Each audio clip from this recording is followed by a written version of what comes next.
Welcome to this Mastery Empowerment course from New Earth One Network. This is designed exclusively for your higher self connection and embodiment.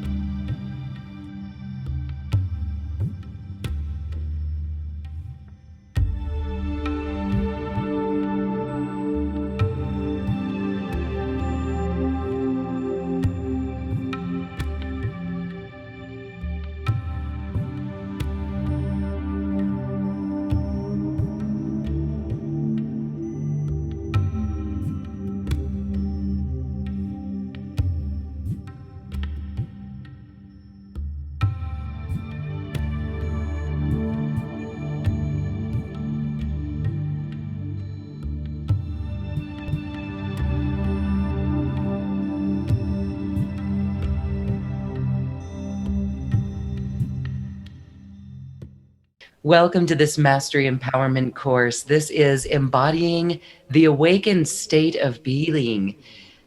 Embodying the awakened state of being, sound, healing, consciousness, and the wisdom of the living earth.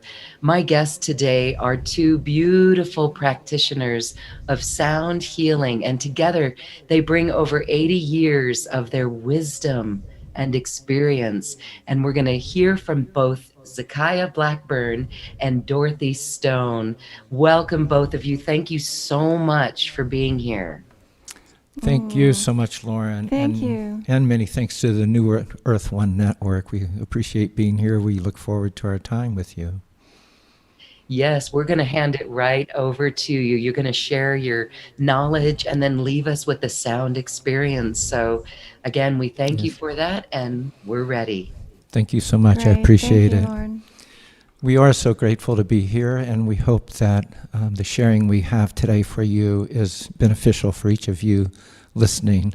We do recommend you stay with us through the presentation because the fundamental nature of how we teach is through experiential practice, and we will be offering foundation of understanding to the work that we offer, but then completing this presentation with experiential practice. And the vast majority of people who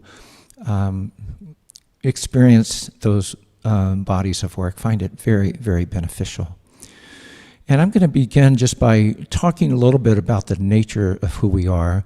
There are two fundamental questions that present throughout wisdom school after wisdom school. Indigenous cultures, the great master teachers of our time and of very past times. And those two fundamental questions of human inquiry are, who am I and why am I here?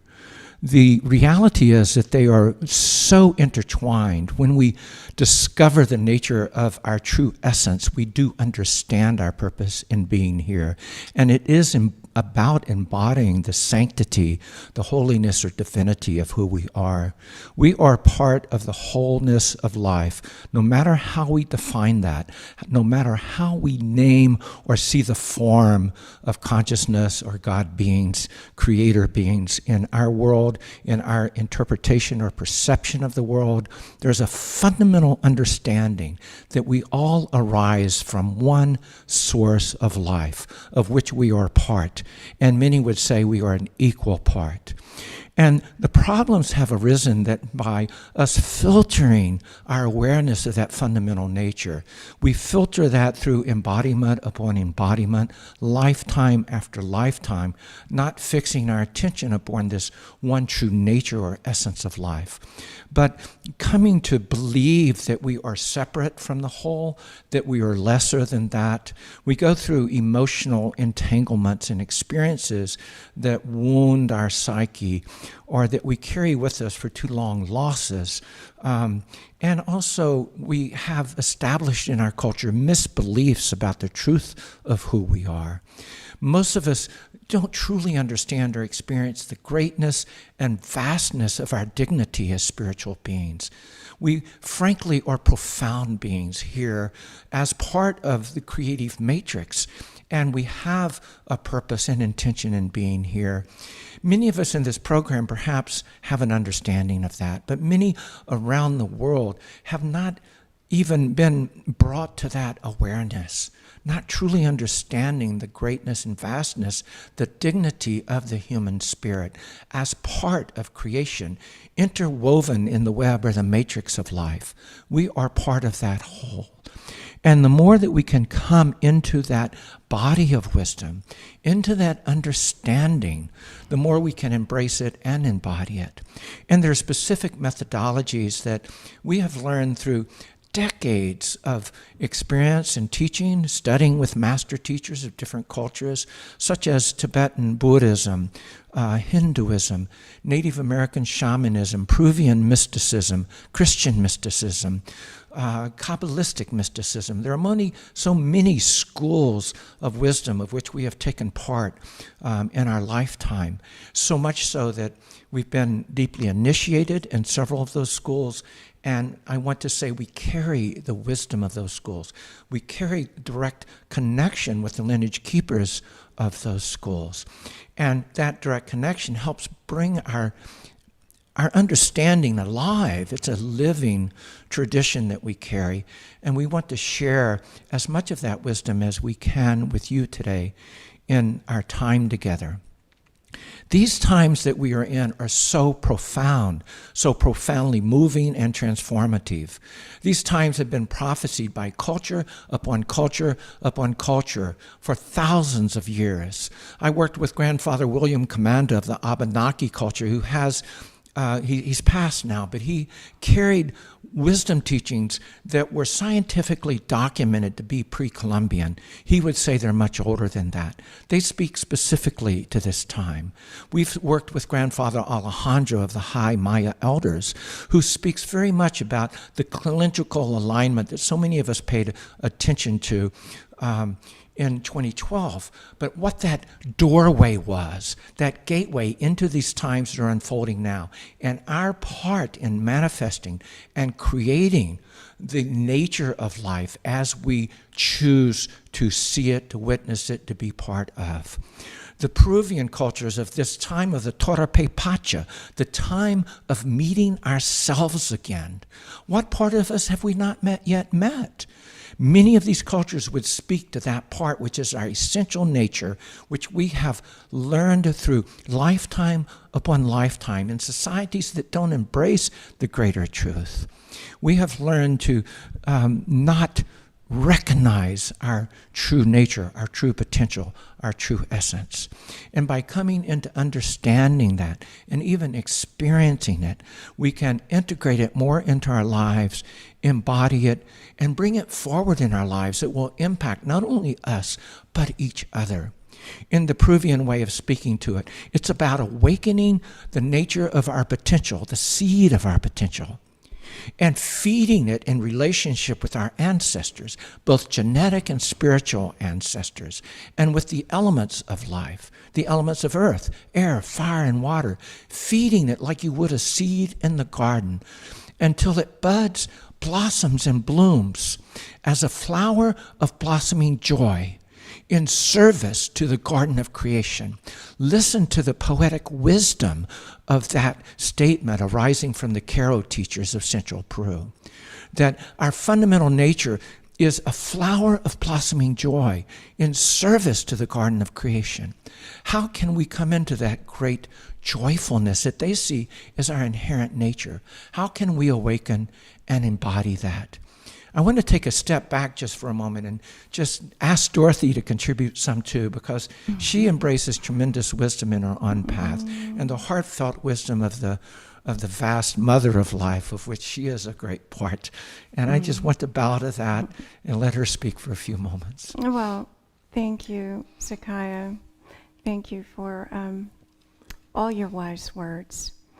And we want to thank each and every one of you who has shown up today. And we want you to know that we see you, we feel you, and there are just many, many, many souls that are really gathering in embodied form at this time on the earth to really bring forward these prophecies and to with a courageous heart. And thank you all for playing your part, and to know that you are not alone ever, ever, ever. And we're so happy to be here with you today and sharing the wisdom. And we know that the earth is presenting us with many opportunities day in and day out.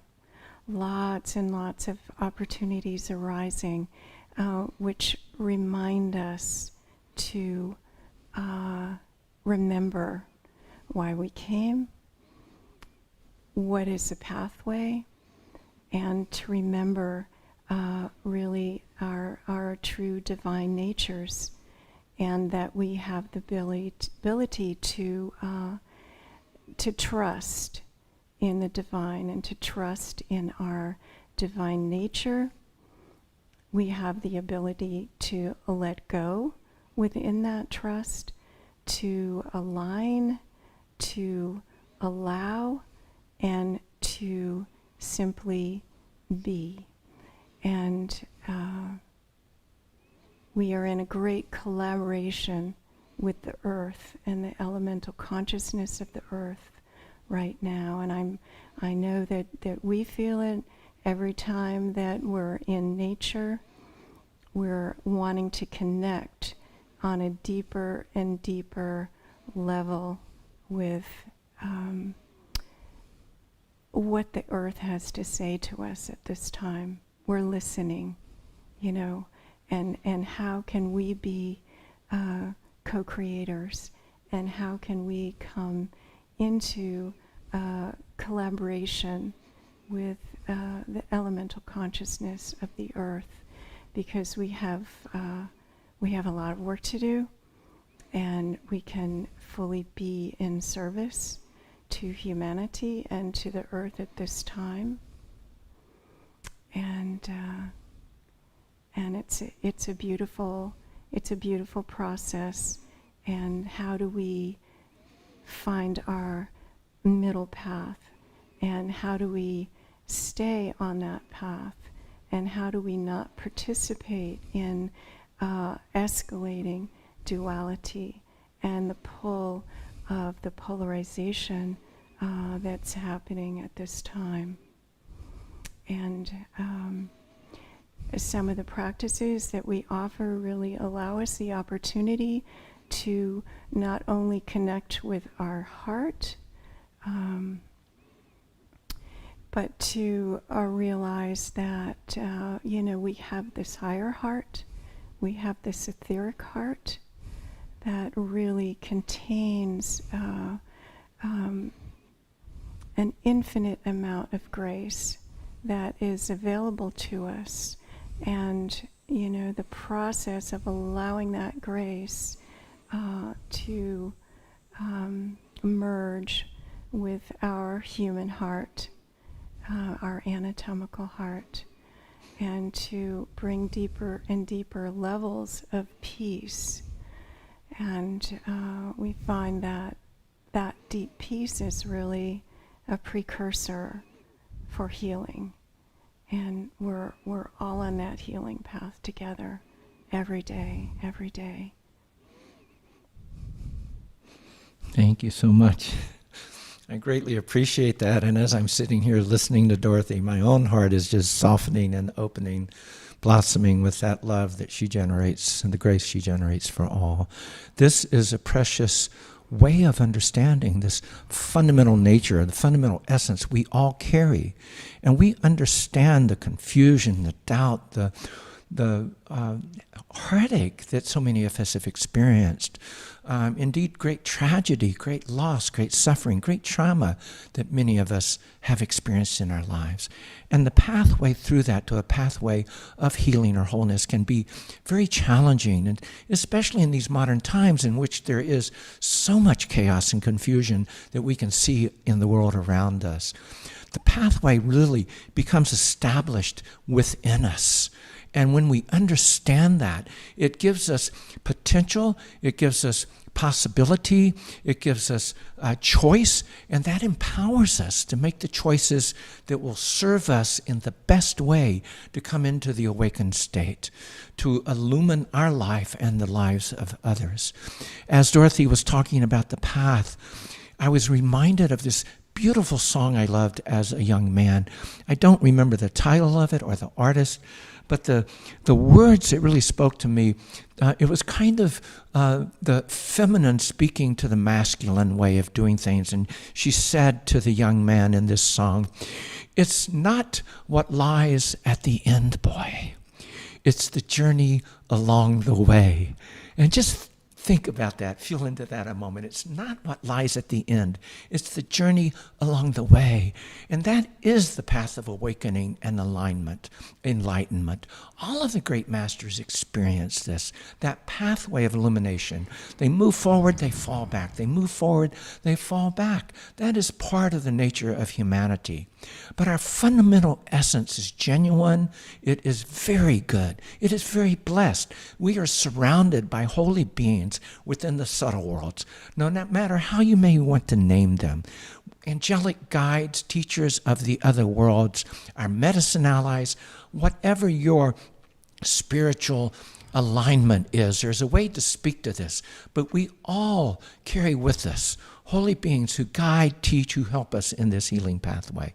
And if we can just come to rest for a moment and feel into that space around us and that acknowledgement and affirmation that the holy ones are with us, they are in all times.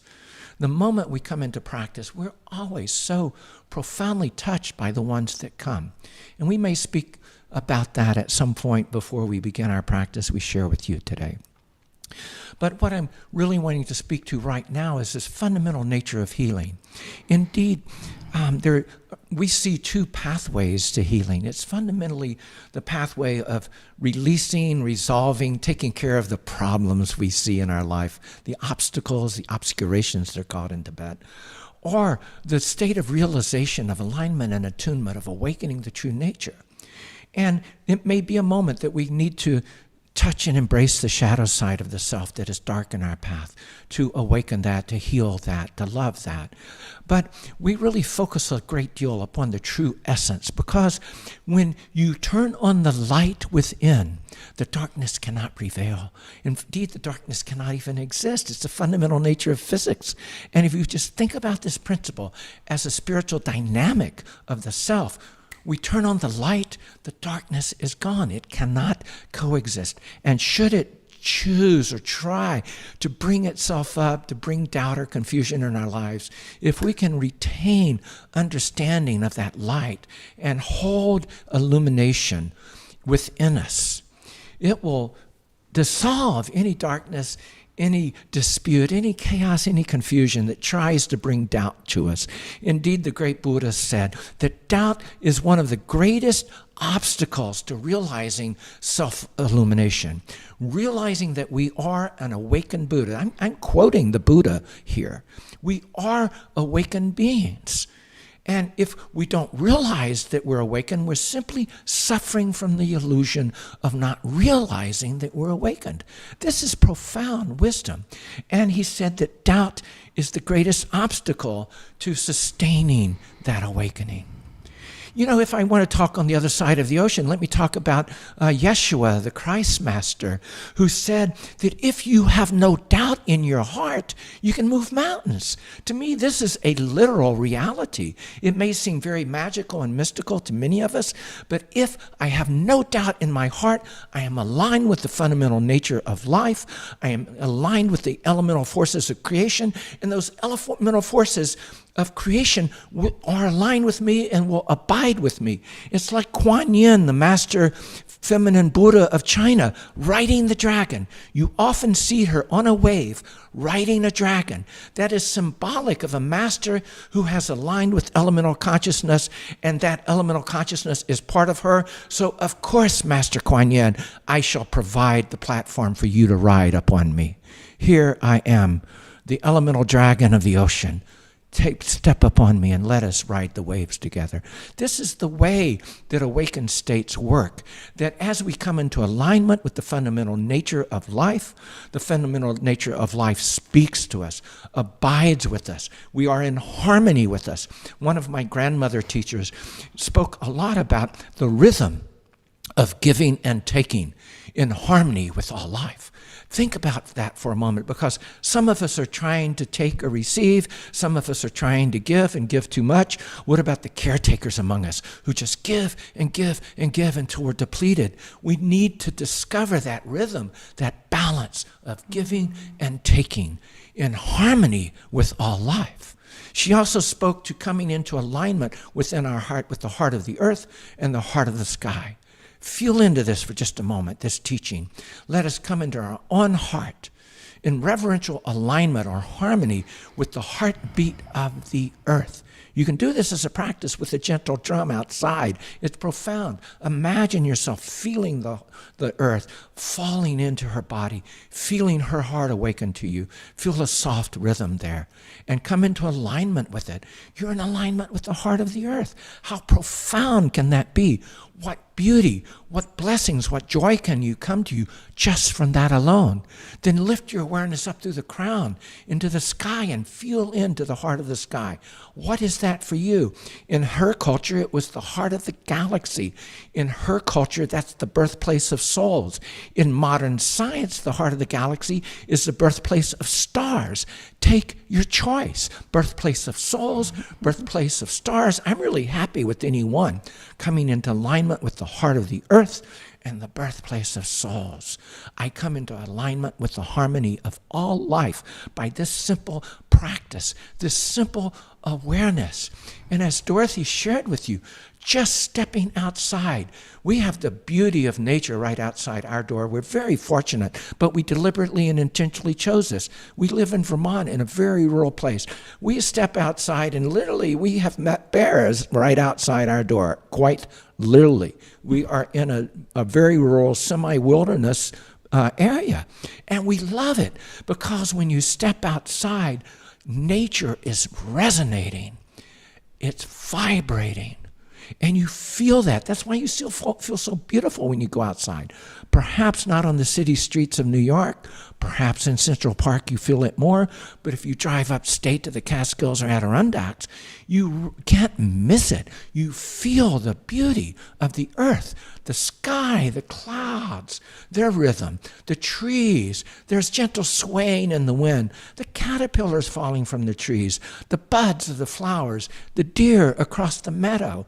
You feel the beauty of that. And just by resting in nature, because nature is resonating in the harmony of life, you entrain to that. You come into synchronous resonance with that harmony just by resting in nature. So there's another practice. Take your drum or rattle outside.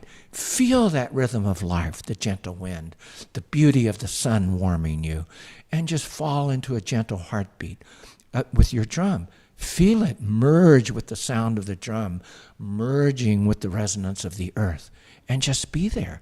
You go into deep wisdom states when you do this. You go into states of regeneration and of nourishment. And the wisdom teachings teach us this. Just as the earth gives life and nourishment to all beings, she wants us all to thrive.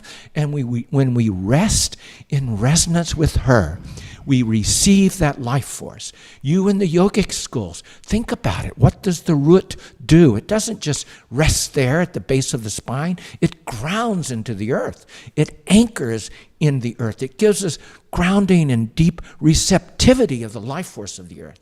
It's a two-way, bidirectional channel, grounding into the earth, anchoring, a way to release excess energy, just like a lightning rod does into the earth, releasing excess energy and drawing the pure life force of the earth back.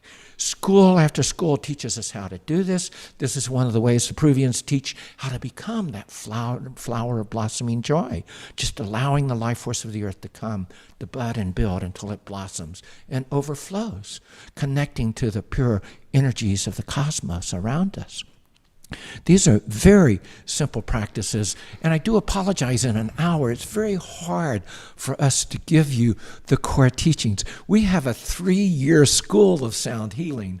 We take our time to really invest in the wisdom, in the understanding, in the experiential practices, and embodying the teachings, that they become alive within us. They become whole within us. Indeed, the very nature of healing, when you look at the root origin of the word, means wholeness. Look in Daniel Webster if you don't believe me. The nature of healing is wholeness. It's connecting to the greater whole. That's who we are. But if I look at the definition, the root origin of wholeness, guess what? It means holiness. That is the origin of the word healing. Track it back. Healing means wholeness. Wholeness means holiness. And we want to integrate this? Well, guess what? Integrate, comes from the same root origin. Integrating is all about our holiness. It's in the meaning of the word. It's profound when we think about it. It is who we are. And all we have to do is allow ourselves to rest, to stop in the confusion, be like in the eye of the hurricane. Let it swirl around you. It will not harm you. Rest in the eye. Come to a place of peaceful tranquility and a state of wholeness that you can feel the inherent goodness, and make the choices in your life to bring that forward. Connecting to the living earth. The living earth is the living earth. You know, this is kindergarten wisdom in indigenous schools. You are birthed into a living earth. Everything is alive and thriving. The trees and stones are our aunts and uncles. That may sound wild to the Western mind, but that is the nature of indigenous wisdom. And when you live in that context, it does come alive. The world is animate. Do you know that modern physicists, I'm going to quote modern physicists, they say this: we are at the point that we would be hard-pressed to not say that every atom is conscious. I'm going to say it again. We are at the point that we would be hard-pressed to say that every atom is not conscious. What that physicist is telling us is that it appears to us that every living atom is conscious. That is the Buddha speaking to me. That is my Cherokee elder speaking to me. Everything is alive. Everything is conscious. Our inherent nature is pure consciousness. And we've simply muddied it up through our lifetime and lifetimes. We can blame it on others, but we have been here lifetime upon lifetime. We have participated in the muddying. We weren't some great priestess every lifetime in our past lives. We were mudslingers and slaves and maids and servants and everything else, as well as being those priests and priestesses that we want to hold fast to that we were in other lifetimes. We have been a part of every culture, on every continent on the planet, and quite possibly some of us are aware of lifetimes beyond that. So we call all of that into us. Who are we? Why are we here? Let us awaken to our fundamental nature that goes far beyond this lifetime. This is not who we are. This is a piece of dirt that I've taken on and created sheathing upon my soul and spirit beneath me. Who am I as a spiritual being? Let me focus on that. Let me awaken that wisdom. Let me live in that place of creation. Now, I want to give an opportunity for Dorothy to speak a little more, but I also just want to bring into this a little bit about the sound. You see these beautiful crystal bowls in front of you. These are really extraordinary tools to work. We're actually in a practice room filled with drums, powwow drums, gongs, tuning forks. You might see a Tibetan horn behind me. We have instruments from all over the world. And all over the world, Cultures have used sound as a fundamental nature to access the divine, to awaken deeper states of awareness, to awaken relationship with the nature of nature itself, to awaken relationship with each other, to build community, to commune between villages. I have a drum from Malaysia. This is a giant coconut tree carved out into the shape of, some people see it as a pig, I see it more like a seal, but it's carved into an animal shape, and they had giant mallets that they would beat this thing with. And when asked what this was, it was to communicate between villages up and down the river where the sound carried. And you go out and listen to these things. It's just profoundly beautiful to hear these rhythmical exchanges between villages speaking one to the other. Well, as it turns out, all life is resonating, and that's pure science, but that's also ancient wisdom. Every culture speaks to me about the nature of resonance and sound as fundamental to the nature of manifest creation. Whether I'm speaking about the union of Shiva and Shakti from Hinduism, the union of pure consciousness of the male principle and pure life force of the feminine principle, merging in sacred union, manifesting all life through the sound of Om, the nature of the Sri Yantra, if you understand that particular token. And that's duplicated, that form is duplicated in mystical Hebraic knowledge, in mystical Egyptian knowledge, and in cultures in the Americas and in Asia, the star tetrahedron, the Sri Yantra. It's all expressing the perfect union of male and female forces that are manifesting creation. And in most cultures, it's through sound. In the beginning was the Word, and the Word was God. Well, we think of that as the Judaic Bible, but I just read this again, reading ancient Hindu script. The very same language that in the beginning was the Word, and that was God, in this case, Brahman. So all the cultures speak to this. You know, in the beginning there was darkness, and God said, "Let there be light," and there was light. Through the voice of God. In Egypt, it was Ptah rising out of the mist and speaking the word of all of the nature, all of the aspects of creation, and they were manifest through the spoken word of Ptah, the great creator being. His consort was Sekhmet, the mother of life force, the great lioness being, who brought goodness to all beings.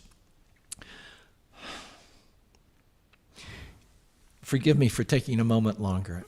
Just to give you an illustration of this quality of the power of understanding sound and its relationship to consciousness and the nature of life. In the mystery schools from the Cherokee Nation, the elders passed down to this rattle maker, passing down to me what I've also heard in other cultures. This round rattle, this body of the rattle, represents the body of the Great Mother, the mother of life. This is the womb of creation. I hold it in my hand. How would I hold the womb of creation? How would you hold it? How would you hold the womb of creation? What would you do with it? And here, the staff, the handle, is the masculine aspect. You can imagine this representing the phallic. And when the masculine and the feminine merge together, they create the seeds of life to create, to manifest that which we choose to manifest. We are part of the nature of creative manifestation. And through this wisdom teaching, with every sound of the rattle, I am sending seeds of creation out into manifestation. So think about this, blessed ones. What choice and responsibility, what privilege, what opportunity does that give me? And I want to come back to the word responsibility. What do I choose to create? Do I choose to create seeds of hope, of joy, of wisdom, or something lesser than that? In most schools around the world, when I say schools, I'm talking about the wisdom teaching schools. In most schools around the world, they forewarn you, if not forebode you, to not utter a word out of your mouth unless it be spoken by spirit, that you understand the nature of pure speech, the way the Tibetans speak of it. The perfect union of enlightened mind with the heart of wisdom or the heart of compassion. That is pure speech. This is what we speak. This is how we manifest pure light. Do you like the garden around you, the garden of your life? Is it filled with beautiful flowers and vegetables and fruits? Or is it filled with chaos, confusion, hurtful things around you? What is in your garden of life? Let me suggest this. If you don't like the garden of your life, weed those things you don't want, till the soil, and plant seeds that you want to ripen and pluck. Okay? If you want to pick wheat, do not pick corn. If you want to pick apples, do not plant peaches. Okay? It's fundamental science. Plant seeds of that which you wish to sow, because that is the way that karma works. That is one of the principles of life understood throughout the world, whether we call it karma in the East or Aini in South America. It means the same thing. It's the cycle of reciprocity, that what you give is what you're given. One of the great prophets of our time, several of the great prophets of our time said it something like this: and in the end, the love you take is equal to the love you make. So just one more moment with this, and I want to ask Dorothy to share more. So with this simple rattle, what do you think that elder, that one we might call a shaman, is doing as he's singing the song of the rattle, joining with it with his own mind and heart, calling upon his elders and his lineage keepers and medicine allies, calling on them whether it's spoken or not, and singing the song of grace for the benefit of his community, for the healing of someone in the lodge, whatever his intention is. What is he doing as he's calling upon those states of grace for healing, for benefit for others? Think about it. I'm going to sing a little song.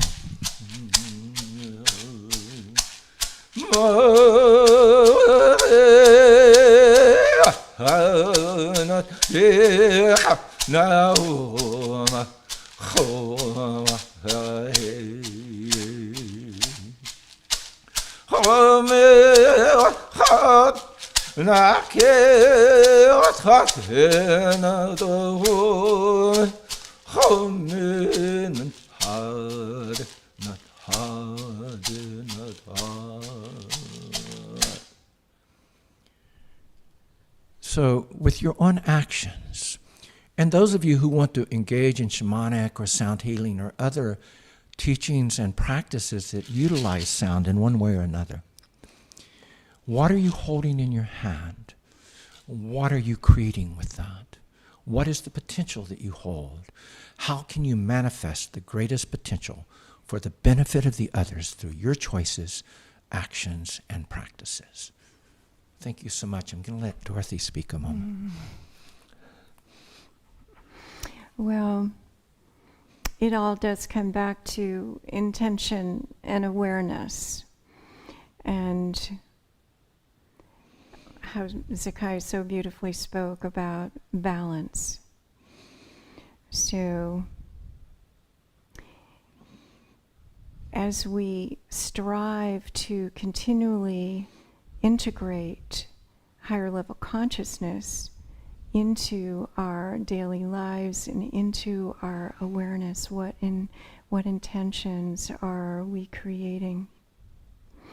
And as we speak a lot about nature, I think it's important to realize that, all of the beauty that you see around you within nature is just a reflection of the beauty that is within you. And we're fortunate to be in a very rural place, deep nature all around us. But even if you're in the middle of a city,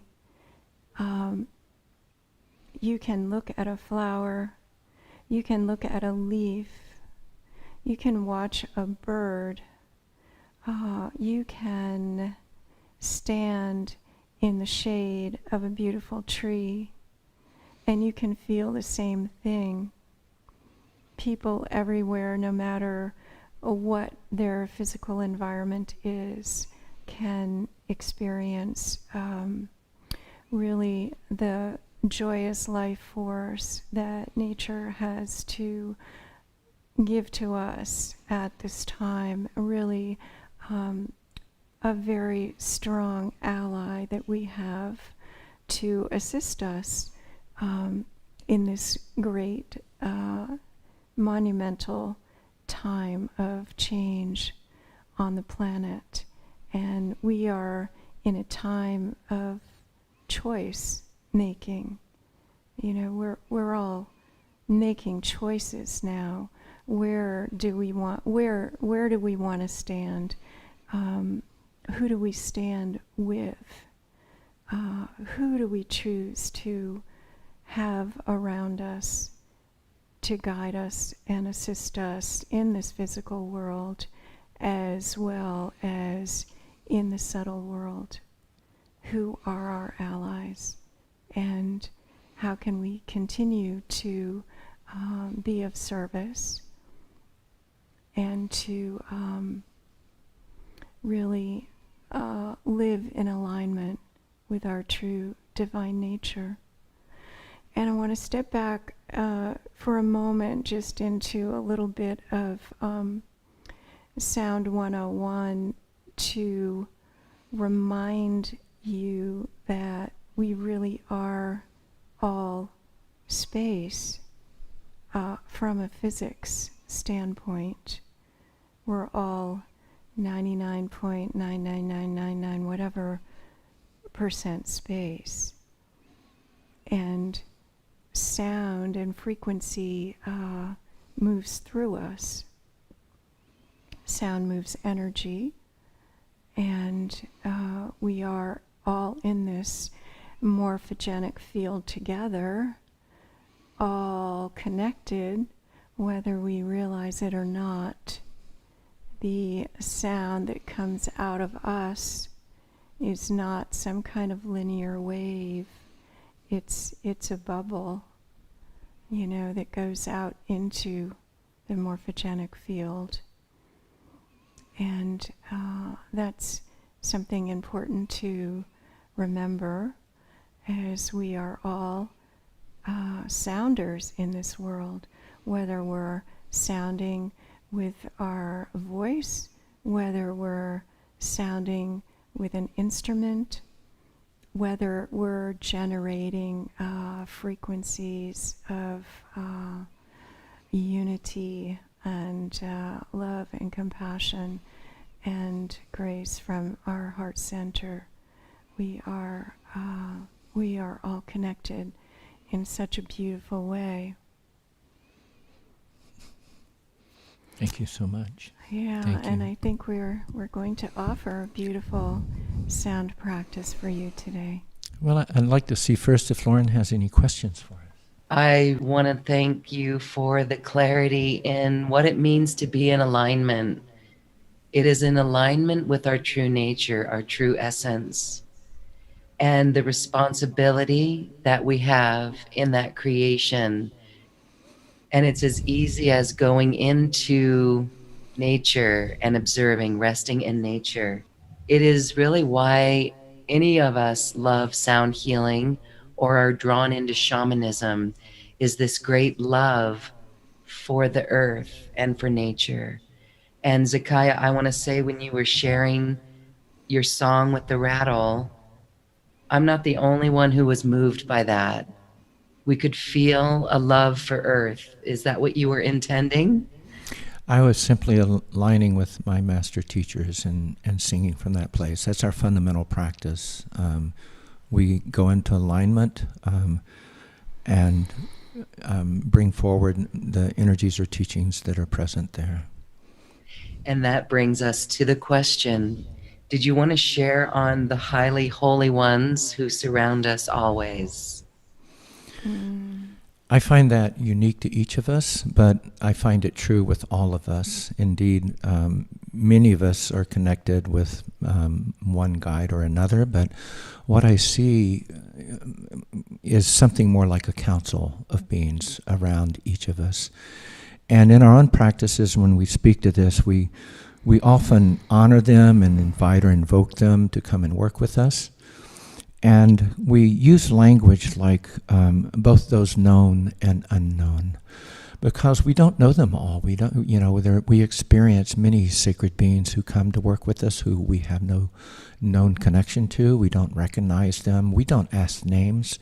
We're usually so profoundly touched that a name is meaningless in reverence of the experience that's given.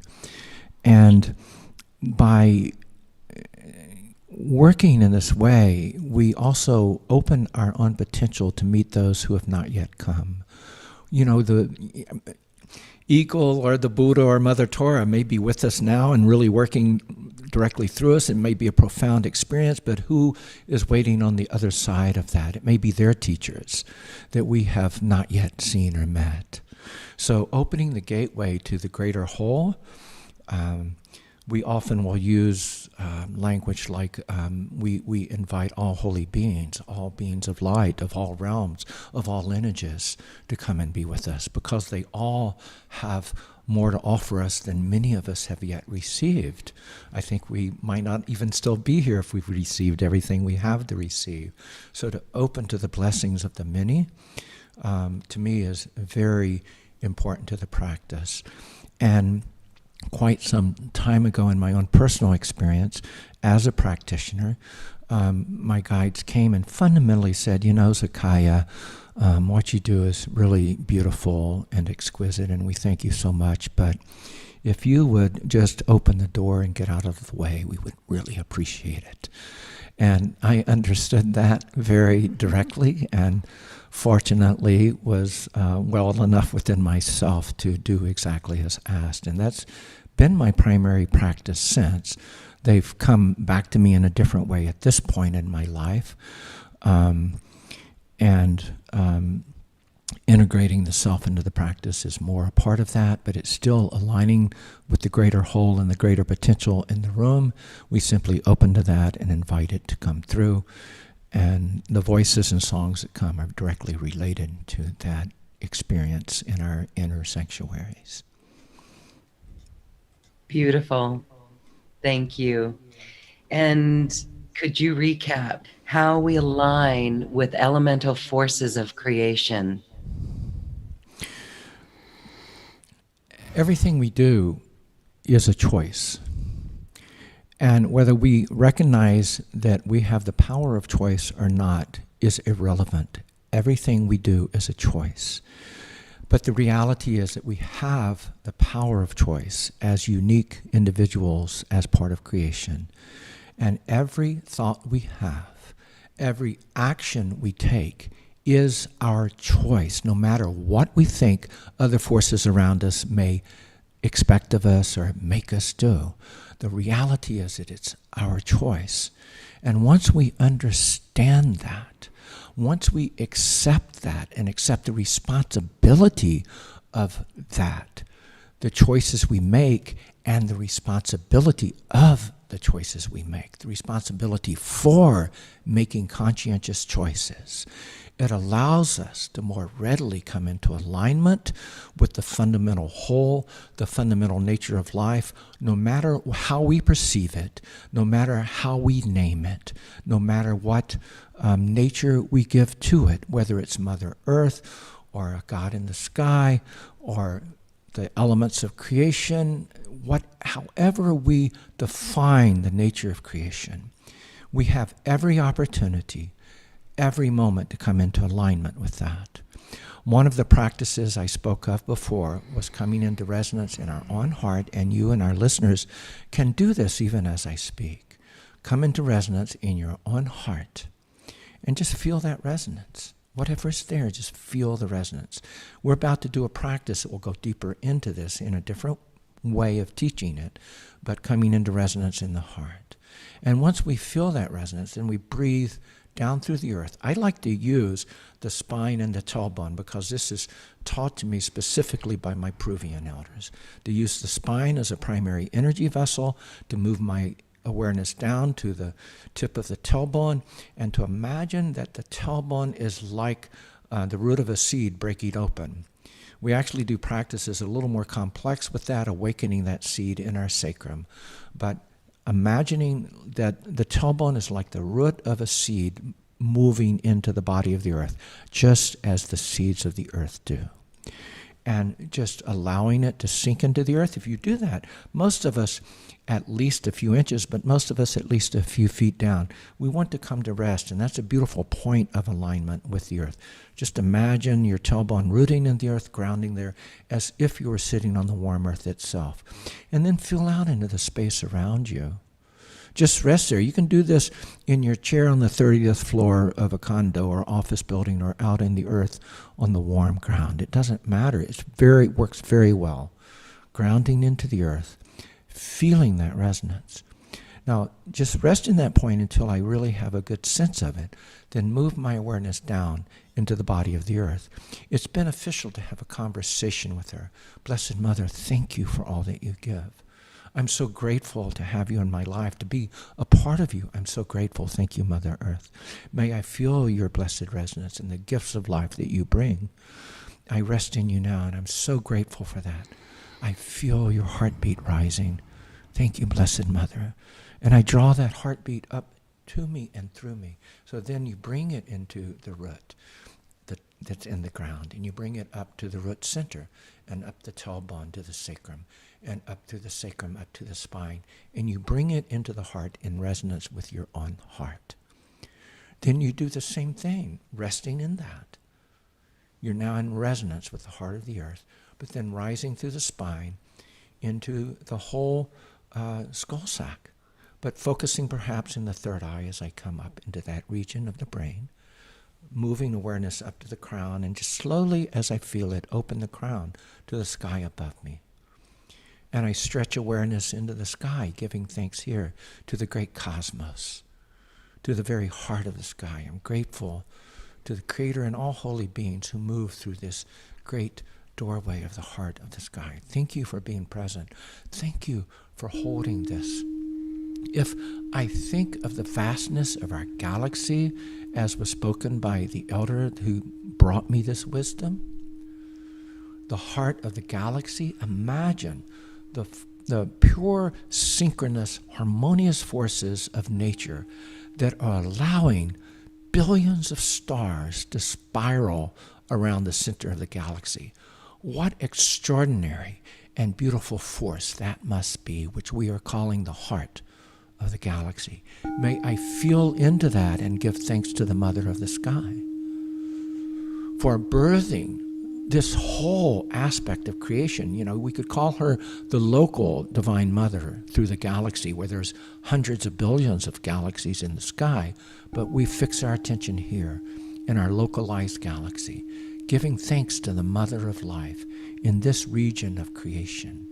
We thank you and we receive your blessings of life to the many, but to us as well. And we draw that resonance of your heart of life back through the crown into our heart. And we rest there. So Dorothy is prompting us. We're going to continue into practice from this place. And in this place, in this resonance, in the heart, feel that simultaneous heartbeat of self, earth, and sky. This actually creates the axis mundi, the axis of life, which all cultures speak to, the three worlds of the worlds above, within, and below. So we're connected to that, spoken through culture after culture, the wisdom of life resting within this heartbeat within us in synchronous union or harmony with life. You can just stay in that place if you will. But I'm going to suggest that as you do so, breathe into the subtle space within the heart and just have a felt sense of that space. We should be able to easily imagine it because we just breathed into the vastness of our galaxy, the vast open spaciousness of our galaxy. Draw that into the heart. feel into the fundamental nature of space and just rest in a feeling sense of spaciousness within the heart. We'll come back in a few moments and give a little more instruction. In a sacred way, we give this as an offering to all, for the benefit of all in a sacred way. We ask all holy beings to come and be with us in a sacred way.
Wherever you are in the practice, breathing into a deep felt sense of spaciousness within the heart center, the heart sanctuary. Breathe out into the infinite space around you. Imagine a single star or even the sun in the sky somewhere above or before you. Breathe into that star or sunlight and begin breathing that into the heart center. Just breathing back and forth, a single star, just imagine it, or the light of the sun, breathing it into the heart, breathing back and forth in the spaciousness of the sky. Oh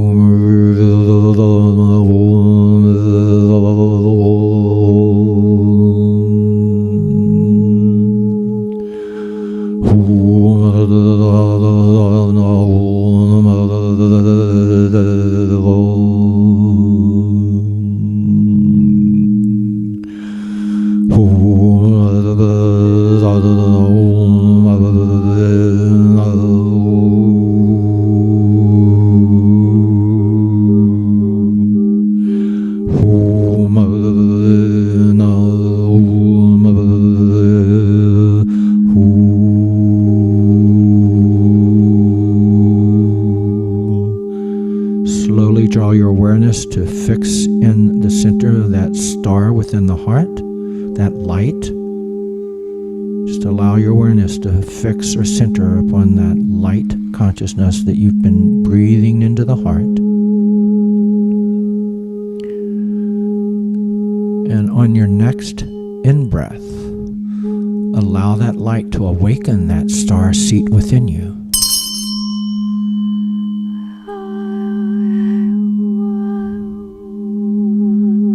Just awakening that light like a seat of pure consciousness within you.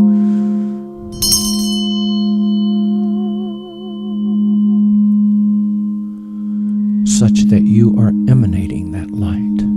You are a source point of light. This is your inherent nature. We are all luminous. Even science is confirming this now. We are all luminous. And the more we hold coherence within us, the more luminous every cell becomes. That is pure science. But it's also the teachings of the ancient ones who were with us, resting within that heart of vast space with the luminous self in the center, just resting there and feeling that. If you wish to, just notice the many others with you in this vast space. In a sacred way, we make this offering. May it benefit all.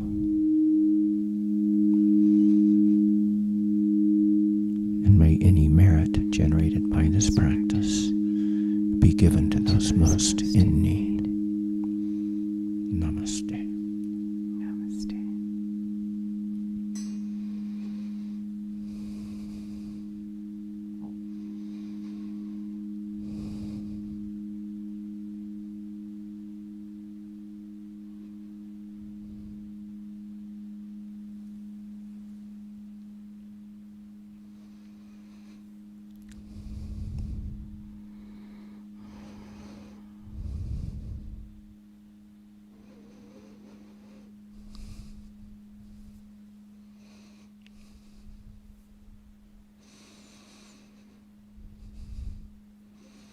If you would like another moment with us, just let us know. But those in the practice, just rest there as long as you wish to and come back to it time and again. By practicing is how we integrate and sustain these innate states of well-being. We have to practice, and that's how we sustain it, by learning to fix our attention on the innate state rather than the confusion around us.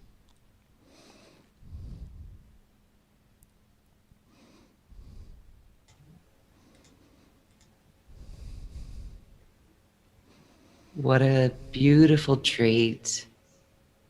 And we don't want to disturb this. We want to stay radiant and in alignment. Magical time today. You have elevated us. And as we close, I just want to share with everyone that you and Dorothy have courses on New Earth One Network, as well as your own courses. And we invite those who want to know more and go deeper into checking those courses out. Beautiful. On a good note, in the collective, I see a great collaboration with Earth too, Dorothy. I see many opportunities for that. And I see people in love with nature like never before. Yes. Yes, she has much to give. If we just open to that, just rest in it. Thank you so much. We're so grateful to be here. It was a joy to be with you today. Thank you. Thank you. Many blessings to all.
This is Embodying the Awakened State of